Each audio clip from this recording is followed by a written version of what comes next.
You might ask yourself why the orders we showed in part 1 are so important for our fall of the Cabal. Well, you know the expression, know thy enemy? In order to understand the magnificence of their elite plan and the magnitude of their evil intent, we must first identify whom we are dealing with here. There is so much misinformation going around, not only on the internet, but also in our history books. That, by the way, were never written by neutral observers, but always by the winners. If you don't understand where the Cabal comes from, how far back they go in history, if you don't know how we were led to believe that all of these orders and movements were separate entities that came and went in history, independently and rather harmlessly, then you will most certainly not understand nor believe the true identity of the Cabal. You will miss the fact that we find ourselves at the final stage of their master plan. And if you don't fully comprehend in which danger we find ourselves, you will not know what to do at the moment suprême. That is why we make this documentary, so you can wake up, see through all the lies, and take action to claim your sovereignty back. That's when you'll understand what we said in the previous series. History books will have to be rewritten. Okay, let's see where and when our two storylines meet, shall we? It was in 1748 in southern Germany, Bavaria, in a small town called Ingolstadt. A boy was born. His name was Johann Adam Weishaupt. At the age of 5, his father died. The Jesuits took him under their wings and groomed Adam, who turned out to be a highly intelligent and strong-minded individual, to become a professor in canon law at the Jesuit University of Ingolstadt. He rewrote ancient historical documents in which the ideology of Lucifer would eventually lead to the complete control of the world. In 1773, a secret meeting took place between Meyer Amschel Rothschild and a select group of 12 elite Khazarian bankers and businessmen. Remember Rothschild, key player in our first storyline? The excessively wealthy and powerful Ashkenazi Khazarian banker from Frankfurt? Well, Rothschild proposed to join forces and riches with the purpose of world dominance. He had set his eye on Adam Weishaupt, who would be perfect to implement their plans in practice and run their organization. And so, on May the 1st, 1776, Adam Weishaupt founded the Bund der Perfektibilisten, the Order of the Perfectionists, later to be called the Order of the Illuminati. It was the fusion of the financial empire of the Rothschilds and the wealth and power of the military order of the Jesuits. Their goal? The creation of a world government and world dominance. Although Weishaupt's name is commonly known among those who study this material, not many people are aware of the fact that he based his Order of the Illuminati on ancient documents, one of which was a letter that was given to him by Rothschild. This letter, referred to as the Constantinople letter, was old and of extreme value to the Ashkenazim. It was 287 years old, written in 1489 by the Nazi, the chairman of the Jewish High Council in Constantinople, as a response to an outcry for help by the head of the Ashkenazi Jews in France. Remember the Khazarians who had fled Russia and who had changed their name to Ashkenazi Jews? They now felt threatened by the other ethnic groups in France. The king had even told them they had to convert to Christianity.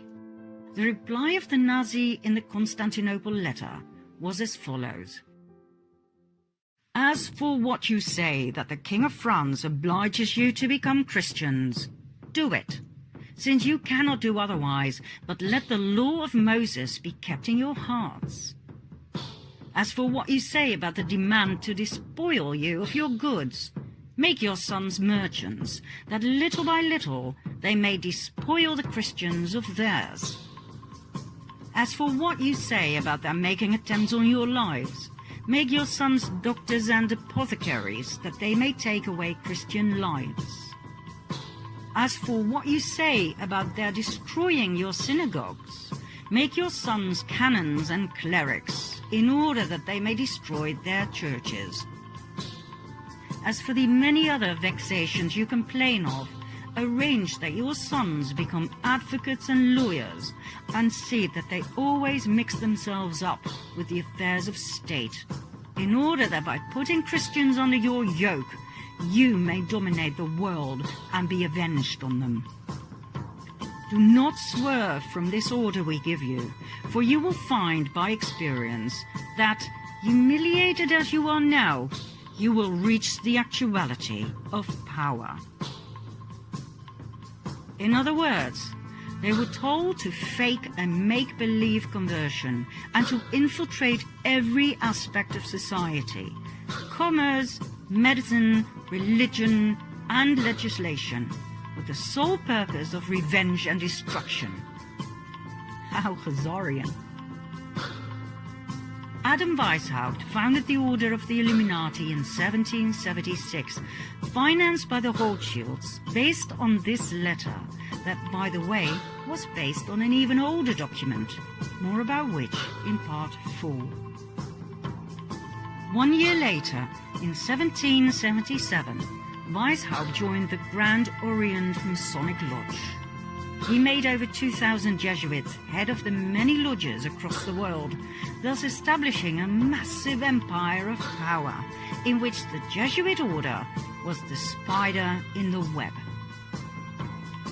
Weishaupt then officially left the Jesuit order, so that no suspicion would ever be drawn to the involvement of the Roman Catholic Church and the Jesuit Council in the illustrious plans of the Illuminati.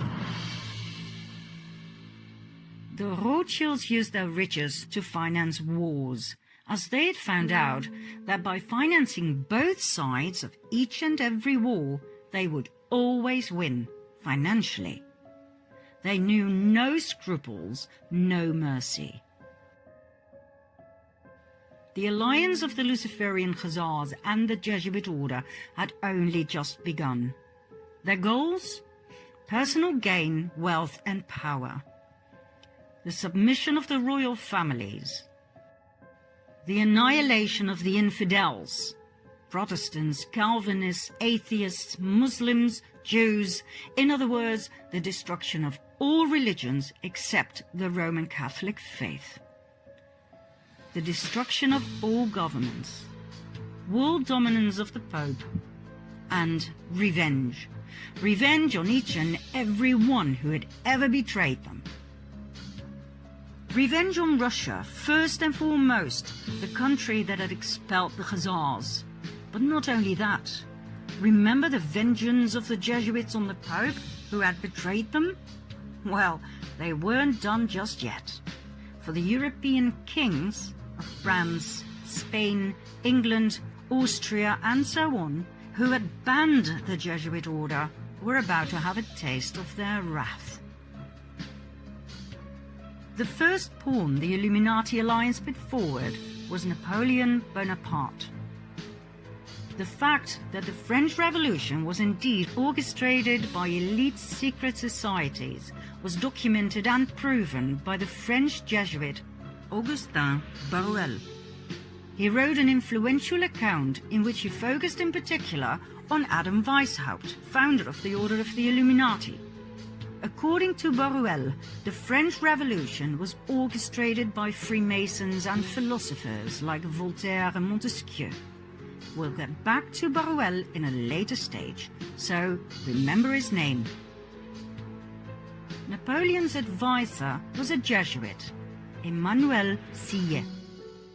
He advised Napoleon on where to go and what to do. In today's language, we would call Sillet his handler. According to many historians and researchers, the Jesuits were the ones who orchestrated and directed the French Revolution and the outcome. Napoleon was a Masonic Grand Master.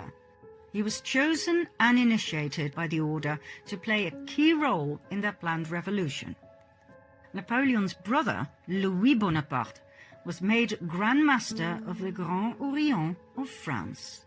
His wife Josephine was a member of the Mason Rite of Adoption. Under Napoleon's rule, the number of lodges in France grew from 300 to 1,220. Napoleon was a puppet of the cabal. We were led to believe he was the front man, but he was not. The hidden hand that some historians believe was to cover an ulcer, seriously, was actually a common Masonic gesture called the Sign of the Master of the Second Veil. Many world leaders have shown this sign throughout the ages. The French Revolution started in 1789 and lasted for 10 long and bloody years of absolute terror. It was the master plan of the Jesuit Council to take revenge on France, to destabilize the country through war, and to destroy the French crown. Their tool? The Jacobins, an extremist political movement founded by none other than Napoleon's advisor, the Jesuit Sieyes. The Jacobins caused mayhem across France, rioting, plundering, murdering everyone who stood in their way. They left behind a trail of death and destruction wherever they went. The Jesuit plan worked. The guillotines worked overtime.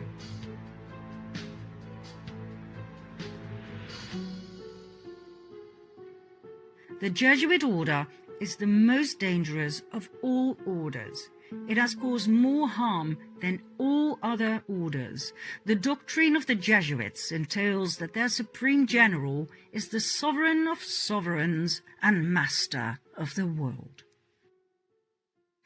After the French Revolution had ended, the Napoleonic Wars started.